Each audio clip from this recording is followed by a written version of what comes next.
ഇതാരാ? വാര്യമ്പള്ളിയില് മീനാക്ഷി അല്ലയോ? എന്താ മോളെ സ്കൂട്ടറില്? വാര്യമ്പള്ളിയിലെ മീനാക്ഷി അല്ല, ഇത് ഞങ്ങളുടെ കുഞ്ഞമ്മയാണ്. കുഞ്ഞമ്മ ചെറിയ ഇല അല്ല, വലുത് വലുത് വലിയ ഇല നോക്കി പിച്ചു. കുറെ നാളായി തെരളിയപ്പൊക്കെ കഴിച്ചിട്ട്. അപ്പൊ ഉണ്ടാക്കുമ്പോഴത്തേക്ക് എന്തായാലും വലിയ ഇലക്കകത്ത് ഉണ്ടാക്കി കഴിക്കണമല്ലോ. അപ്പൊ കുഞ്ഞമ്മ നമുക്ക് അത്യാവശ്യം വലിയ ഇലകളൊക്കെ നോക്കിയിട്ട് പിച്ച് തന്നിരിക്കുകയാണ്. വഴനി ഇലയൊക്കെ പിച്ചെടുത്ത ഇലകളൊക്കെ നേരെ കൊണ്ട് അതിന്റെ വെള്ളത്തിലോട്ട് ഇറക്കി വെച്ചിട്ടുണ്ട്. അതിന്റെ മണ്ണും പൊടിയൊക്കെ അഴുക്കൊക്കെ കളയാനായിട്ട്. ഇല കുറച്ചു നേരം വെള്ളത്തിലോട്ട് കിടക്കട്ടെ. ആ സമയത്തിന് നമുക്ക് മാവ് തയ്യാറാക്കാം. ഇത്തവണ തെരളിയപ്പം ഉണ്ടാക്കാനായിട്ട് ശർക്കരയുടെ പൊടിയാട്ടോ മേടിച്ചുകൊണ്ട് വന്നിരിക്കുന്നത്. അതിന്റെ കുലുക്കുമായിരുന്നു നേരത്തെ കണ്ടത്.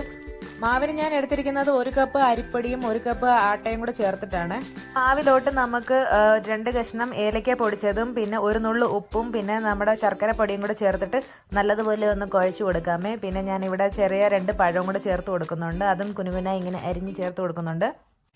ഇനി ഇത് തീർക്കാനാ പാട്. ഒരു പാടുമില്ല.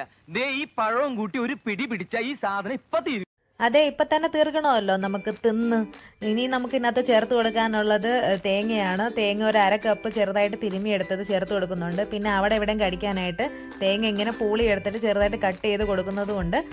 ഇനി നമുക്ക് എല്ലാം കൂടെ കൈകൊണ്ട് നല്ലതുപോലെ ഒന്ന് കുഴച്ചെടുത്ത് കൊടുക്കാം. ഒരുപാടൊന്നും ആരോഗ്യം എടുത്ത് കുഴക്കേണ്ട ആവശ്യമൊന്നുമില്ല. നമ്മൾ പൊറോട്ടയൊക്കെ അടിക്കുന്ന പോലെ അടിച്ച് പരത്തി കൊടുക്കേണ്ടൊന്നും ആവശ്യമില്ല. ജസ്റ്റ് ഒന്ന് മയത്തിലൊന്ന് വെള്ളമൊക്കെ ഒഴിച്ചിട്ട പരുവത്തിന് ഒന്ന് കുഴച്ചെടുത്താൽ മതിയാവും. ഒരുപാടൊന്നും വെള്ളം എടുത്ത് ഒഴിക്കരുത്. കാരണം നമ്മുടെ ശർക്കരയൊക്കെ കുറച്ച് കഴിയുമ്പോഴത്തേക്ക് അങ്ങ് അലിഞ്ഞു ചേരും. കാരണം അതുകൊണ്ട് അതിനനുസരിച്ച് വേണം നമ്മൾ വെള്ളം ചേർത്ത് കൊടുക്കാനായിട്ട്. കുഴച്ചെടുത്ത മാവ് നമുക്ക് അധികം നേരം ഒന്നും ഇങ്ങനെ വെച്ചിരുന്നില്ല. ഉണ്ണിയപ്പത്തിനൊക്കെ ഉണ്ടാക്കുന്ന പോലെ പുളിപ്പിക്കേണ്ട ഒന്നും ആവശ്യമില്ല. നമുക്ക് അപ്പോഴും തന്നെ കുഴച്ചെടുത്ത് അപ്പം തന്നെ നമുക്കത് ഉണ്ടാക്കാവുന്നേ ഉള്ളൂ. ഇത്രയും സമയം കൊണ്ട് തന്നെ നമ്മുടെ ഇലയൊക്കെ ഒന്ന് കുതിർക്കാനായിട്ട് വെച്ചിട്ടുണ്ടായിരുന്നു നേരത്തെ വെള്ളത്തിലിട്ട്. അതിന്റെ പൊടിയൊക്കെ കളയാനായിട്ട്. ഇനി നമുക്ക് അതൊക്കെ ഒന്ന് വൃത്തിയാക്കി എടുക്കാം. വൃത്തിയാക്കി ഇല ഓരോന്നോരോന്നായിട്ട് എടുത്തിട്ട് നമുക്ക് ഇങ്ങനെ നടുക്കുന്ന ഇങ്ങനെ ചുറ്റിച്ച് വെച്ച് കൊടുക്കാം. ഇതിലോട്ടാണ് നമ്മുടെ മാവ് ഫില്ല് ചെയ്ത് വെച്ച് കൊടുക്കേണ്ടത്. നമുക്ക് ഏത് രീതിയിൽ വേണമെങ്കിലും നമുക്ക് ഈ ഇല ഇങ്ങനെ ഫോൾഡ് ചെയ്ത് എടുത്ത് കൊടുക്കാം. എടുത്തിരിക്കുന്ന ഇല അത്യാവശ്യം വലിയ ഇല ആയതുകൊണ്ടാണ് ഞാൻ പിന്നെ അതിൽ 2 എണ്ണം വെക്കാമെന്ന് വിചാരിച്ചത്. അങ്ങനെ അപ്പുറത്തുനിന്നും ഇപ്പുറത്തുനിന്നും ഒക്കെ ഇങ്ങനെ ഫോൾഡ് ചെയ്ത് എടുത്തിട്ട് നടുക്കോട്ടാണ് ഇത് കുത്തി കൊടുക്കുന്നത്. നമ്മുടെ കയ്യിൽ ഇവിടെ കുത്താനായിട്ടുള്ള ഈർക്കിലി കമ്പൊന്നും ഇല്ലായിരുന്നു. അപ്പം ഇതിന്റെ തണ്ട് വെച്ചിട്ട് തന്നെ അങ്ങ് അഡ്ജസ്റ്റ് ചെയ്ത് വെച്ചിട്ടുണ്ടായിരുന്നു. നമ്മുടെ മാവൊക്കെ ഇതിനകത്തോട്ട് ഫില്ല് ചെയ്ത് കൊടുക്കുമ്പോഴേ ഇതിന്റെ ഇതൊക്കെ ഇങ്ങോട്ട് ഇളകി വരും. പക്ഷെ അതൊന്നും നമ്മളൊന്ന് മൈൻഡ് ചെയ്യരുത്. നമ്മളങ്ങ് വെച്ച് കുത്തി നിറച്ച് കൊടുക്കണം. കുറച്ച് മാവ് ഇങ്ങനെ എടുത്തിട്ട് റോളാക്കിയിട്ട് നമുക്ക് ഇതിനകത്തോട്ട് കയറ്റി കൊടുക്കാം. ഓരോ റോള് മാവ് വെക്കുമ്പോഴും ഇതിങ്ങനെ ഇളകിക്കൊണ്ടിരിക്കും. പക്ഷെ നമ്മൾ വീണ്ടും അതിങ്ങനെ ചുറ്റിച്ച് വെച്ച് കൊടുക്കണം.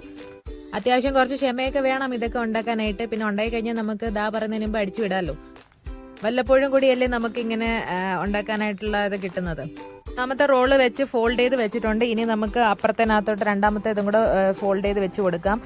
ഇതിപ്പോൾ 2 അല്ല, ഞാൻ 3 എണ്ണമാണ് വെച്ച് കൊടുത്തിരിക്കുന്നത്. 2 പേരെ ഒരു ബെഡ് പോലെ കിടത്തിയിട്ട് ഒരാൾ ഇപ്പുറത്തോട്ടും കിടത്തിയിട്ടുണ്ട്. 2-3 എണ്ണം വെച്ച് കിടത്തിയപ്പോഴാണ് മോനിഷ പറയുന്നത് ഇതിന്റെ പേര് തന്നെ കുമ്പിളപ്പമാണെന്ന്. അപ്പം നമുക്ക് കുമ്പിളിന്റെ ആ ഷേപ്പിൽ തന്നെ നമുക്ക് ഒരെണ്ണം ഉണ്ടാക്കിയെടുക്കാമെന്ന് പറഞ്ഞിട്ട് അങ്ങനെ പല ഷേപ്പിൽ ഞങ്ങൾ ഉണ്ടാക്കുന്നതുകൊണ്ട് ഇതിനകത്ത് പുഴുങ്ങാനായിട്ട് വെച്ചിട്ടുണ്ട്. അടിയിൽ ആവശ്യത്തിനുള്ള വെള്ളം ഒഴിച്ചിട്ട് ഏറ്റവും അടിയിലത്തെ തട്ടാണ് വെച്ചിരിക്കുന്നത്. അതിന്റെ മുകളിലാണ് ഇത് എല്ലാം കൂടെ പറക്കിയിട്ട് വെച്ച് കൊടുത്തിരിക്കുന്നത്. ഇനി അതിന്റെ ആവി കയറി കഴിയുമ്പോൾ എൻ്റെ പൊന്നോ എന്താ മണമെന്നറിയാവോ ഈ ഇലയുടെയൊക്കെ വെന്ത് കഴിയുമ്പോഴത്തേക്കുള്ള മണം. ഒരുപാടൊന്നും ടൈം എടുത്തില്ല, പെട്ടെന്ന് തന്നെ നമുക്ക് ഇത് വെന്ത് കിട്ടുമായിരുന്നു. അങ്ങനെ ദാണ്ട് ഒരെണ്ണം എടുത്ത് ഞാൻ ഇവിടെ മുറിച്ചെടുത്ത് കൊടുക്കുന്നുണ്ട്. ഇത് നല്ല ചൂടോടെ ഇങ്ങനെ കഴിക്കുവാണ് ഞാനും ചേട്ടനും പിള്ളേരൊക്കെ ആയിട്ട്. കാർത്തിക് അന്വി ഫസ്റ്റ് ടൈം ആണ് കഴിക്കുന്നത്. അപ്പൊ അവർക്ക് ഇതിന്റെ ടേസ്റ്റ് ഇഷ്ടപ്പെട്ടായിരുന്നു, ഇതിന്റെ മണവും. അപ്പൊ അടിപൊളിയായിരുന്നു ഇത്. വൈകുന്നേരങ്ങളിൽ ഓരോ കപ്പ് ചൂട് ചായയുടെ കൂടെ നമുക്ക് ഇത് ഉണ്ടാക്കി കഴിക്കാൻ അടിപൊളിയാണ്. അപ്പൊ എല്ലാവരും ഒന്ന് ട്രൈ ചെയ്ത് നോക്കണേ.